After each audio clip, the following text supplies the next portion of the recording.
You ever have a thought and you're like, wow, that is a great idea, and you really get fixated on that idea, but then you kind of start to think it over and you're like, you know what, that's too big, that's too much, that's way too much work. Anyway, in unrelated news, I now have 50 shipping containers.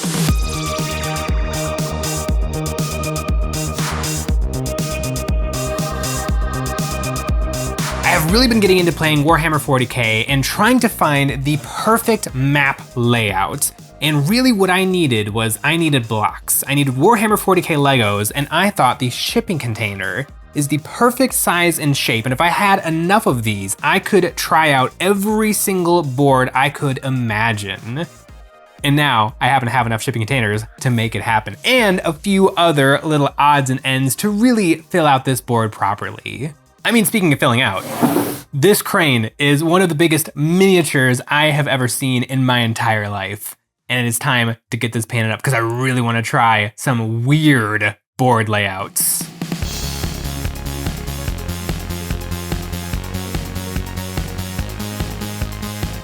Okie doke, I need to give myself a little bit of room. I have an idea of how I want to paint this sucker. This is by far the most amount of stuff I have tried to paint all in one go, and so the way I want to try to get it done quickly is with underpainting and then using glazes of contrast and speed paint through the airbrush.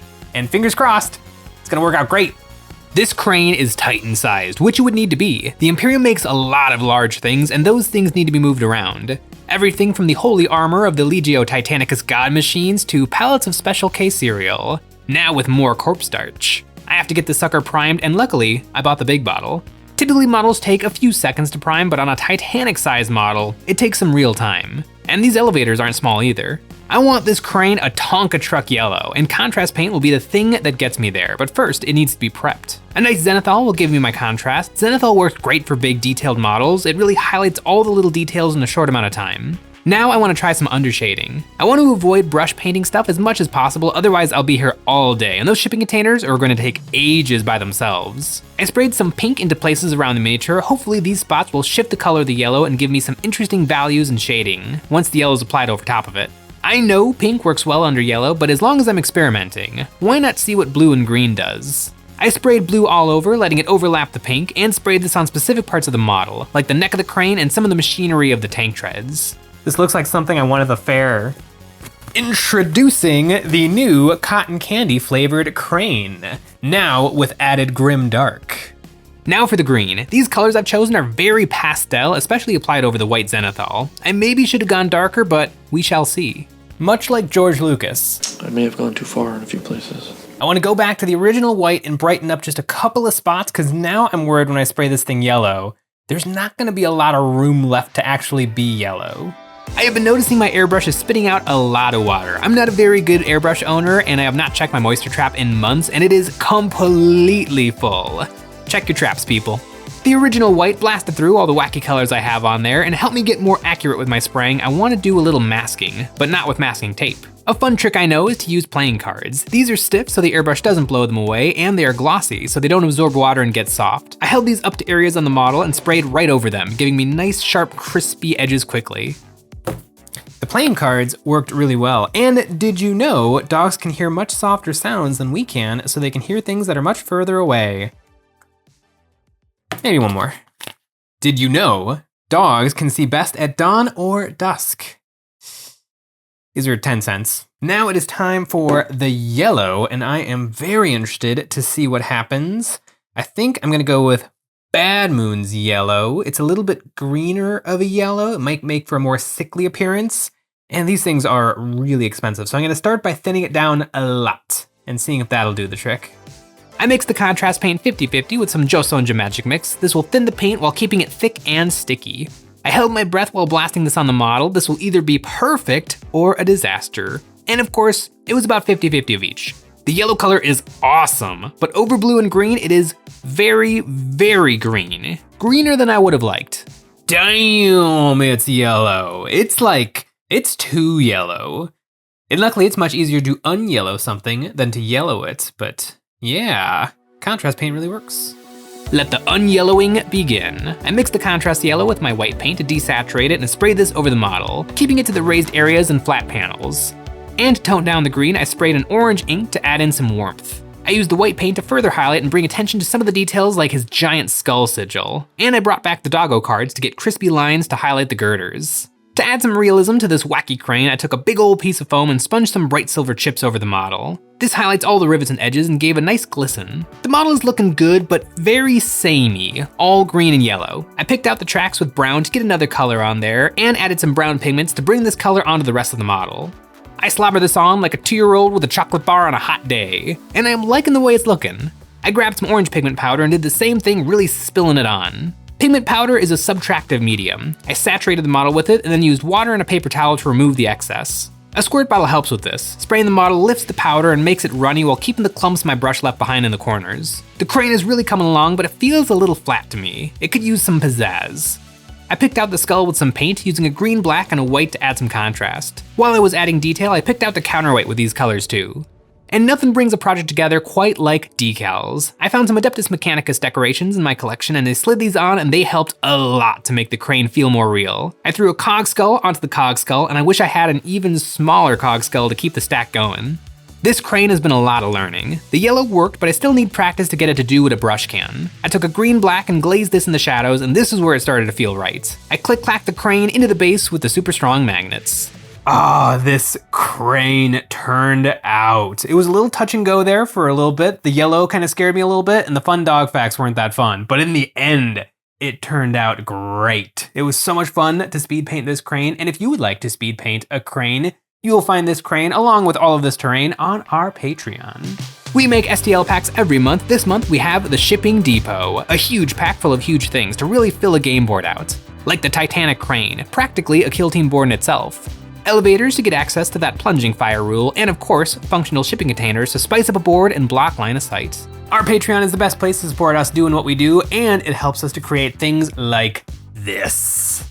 And speaking of things that are big, this crane is not even the biggest project I'm taking on today. That would be the shipping containers. And with this sucker all done, it's time for those guys.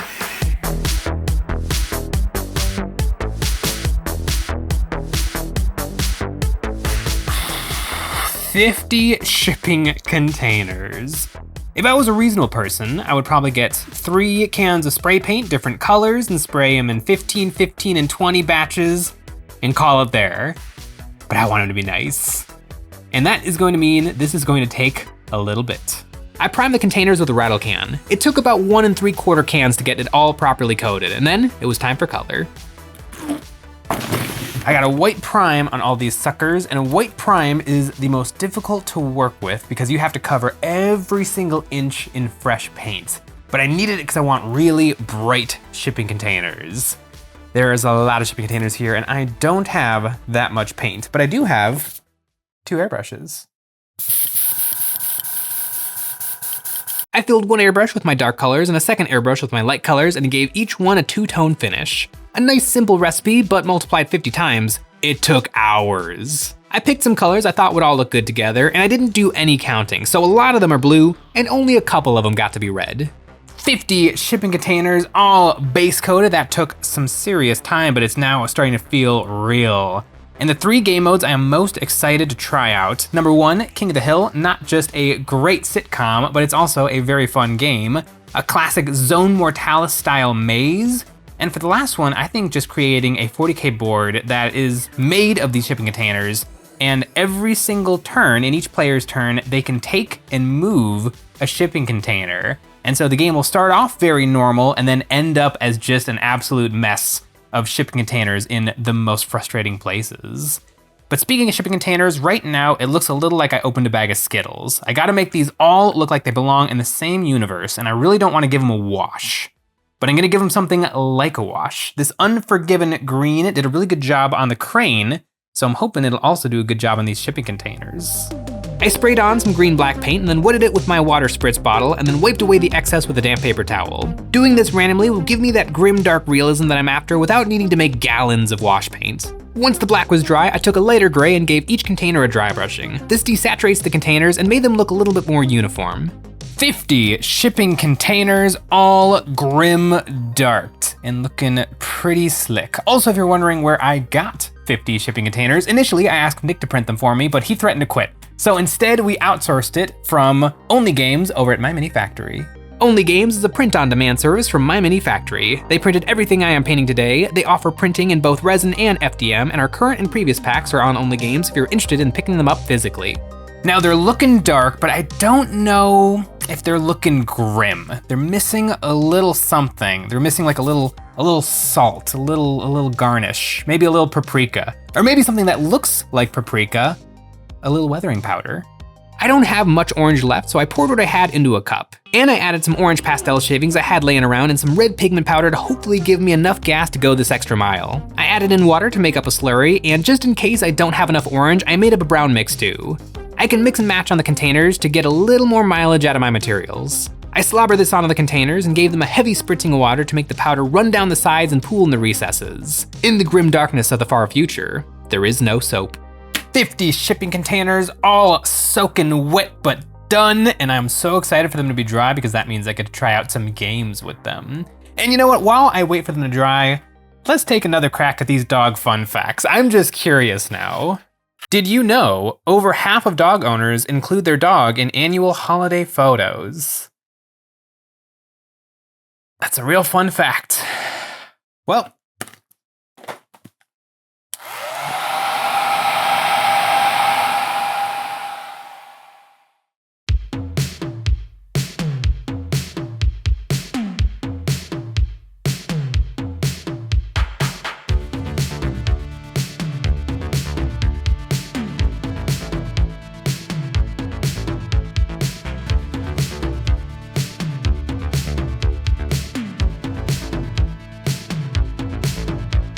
King of the Hill is a really interesting little scenario, and the most interesting thing about it is it creates a bunch of safe zones. Every different hemisphere of the board is basically completely blocked off from the other side. So basically, you're kind of free to just march your way up to the middle, whereas it's an absolute bloodbath, as my Terminators found out. But we decided to call it quits right now. I was winning pretty hard. Don't ask Nick, but yeah. We're gonna move on to the maze.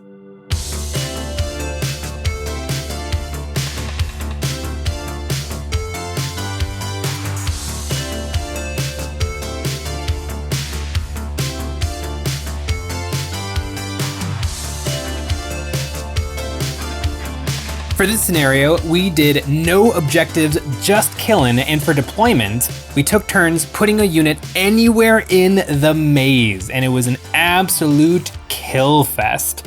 Of course, Nick put his Ballistus Dreadnought right in the middle, which cut off a ton of movement. Maybe no vehicles next time, but it was really fun. It'd be really fun to play with not Space Marines, because then it would just be a sea of infantry.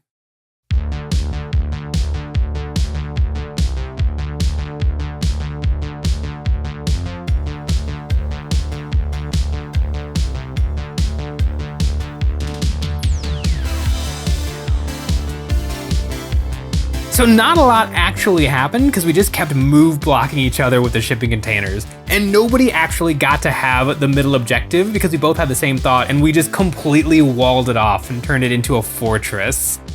Really wild scenario. It might need a little bit of tweaking, but it was really fun.